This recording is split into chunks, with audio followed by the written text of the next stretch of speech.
नमस्कार, मी पाटलो पाटील. बांबू महान्यूजमध्ये आपल्या सर्वांचं स्वागत. आज आपण महाराष्ट्रातील काही अशा वेगवेगळ्या प्रकारच्या ज्या बांबूच्या लागवडी आहेत त्याचं इतरांसाठी अभ्यास करण्यासाठी, अभ्यासकांसाठी असू दे, शेतकऱ्यांसाठी जे ज्ञान व्हायला पाहिजे, तर त्यासाठी आम्ही प्रत्यक्ष त्या शेतीवर भेट देण्याचा प्रयत्न करत असतो. तर आज मी सातारा जिल्ह्यातील खटाव तालुका आहे, जो आपण असं म्हणतो की जिथं कमी पाऊस आहे, आणि त्या कमी पाऊस असलेल्या प्रदेशामध्ये माझे ज्येष्ठ स्नेही खंडोजी शिंदे यांनी बांबूची लागवड केलेली आहे. आणि ते आपल्या शेतीमध्ये केवळ बांबू एकाच प्रकारचा न लावता विविध प्रकारची बांबूची लागवड करतात. आणि एक प्रयोगशील बांबू शेतकरी म्हणून महाराष्ट्रातील एक नामवंत असे शेतकरी आहेत की ज्यांच्याकडे बघितल्यानंतर एखादा बांबू प्रेमी शेतकरी कसा असावा त्याचे एक आदर्श उदाहरण म्हणून आपण खंडोजी शिंदे यांच्याकडे बघतो. सर नमस्कार. हा नमस्कार. तुम्हाला भेटून खूप आनंद झाला की तुम्ही वेगवेगळे प्रयोग करता बांबूमध्ये. होय की. आणि ते या परिसरातल्या लोकांनाच नाही तर महाराष्ट्रातल्या विविध ठिकाणच्या लोकांसाठी ते उपयोग होऊ शकतात. हो. तर या संदर्भात मला जाणून घ्यायचं आहे आणि हे जे कंद लावले त्या संदर्भात माहिती घेऊ. नमस्कार सर. हा नमस्कार सर. कुठले कुठले लावले सर आता हे तर हे इथे बोरबेट आणि मानगाय. बर.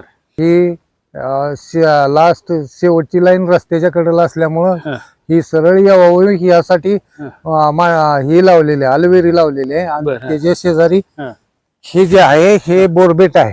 हा, आता एक मला सांगा सर, ही बोरबेट ही जी जात आहे तुम्ही हे लावलेली तुम्ही, त्याचे कंद लावले? हा कंद लावले. कारण का तर हे जे रोप भेटत नाहीत, कंदच भेटतात. आणि कंद लावल्यानंतर तीन वर्षामध्ये ते काढणीला येते. बर. आता ही लागवड कधी केली तुम्ही? ही बोरबेटची लागवड कधी केली तुम्ही? 27 जूनला लावलेले आहे.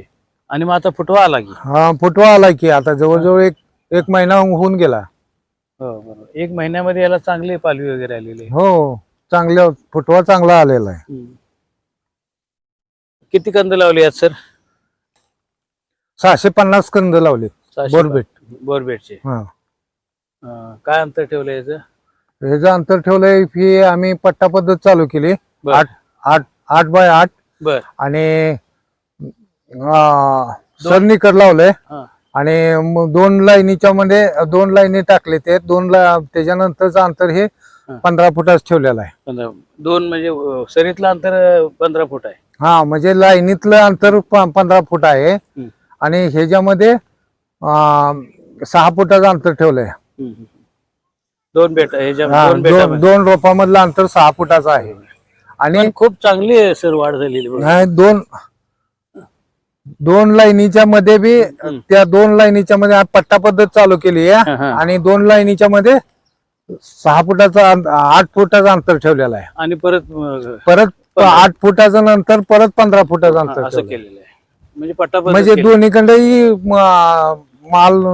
माल तोडणीला आलेला माल काढता यावा यासाठी 15 फुटाचं अंतर ठेवलेलं आहे. तुम्ही आंतरपीक काय केलं लावलंय? आंतरपीक आहे पावटा आहे, काळा पावटा. बर बर बर. त्याची नंतर लागवड केली का हे लावल्यानंतर? हा, ही लावल्यानंतर ह्याला पावट्याला आता 8 दिवस झाले. उगवून आलाय चांगला. हा, उगवून आलाय चांगला. ही जी कंदापासून लागवड केलेली आहे त्याच्यामध्ये एक बोरबेट आहे आणि मानगा. हा, मानगा आहे. किती मानगा किती आहे साधारणतः? मानगा 200. हा भरीव मानगा आहे. भरीव मानगा. हा मानगा आहे ते. हा, मानगा आहे. मानग्याला पण फुटवा आहे मग चांगला आहे त्याला पण. त्या लाईनी बसून ही लाईन दिसते ना सगळी व्यवस्थित.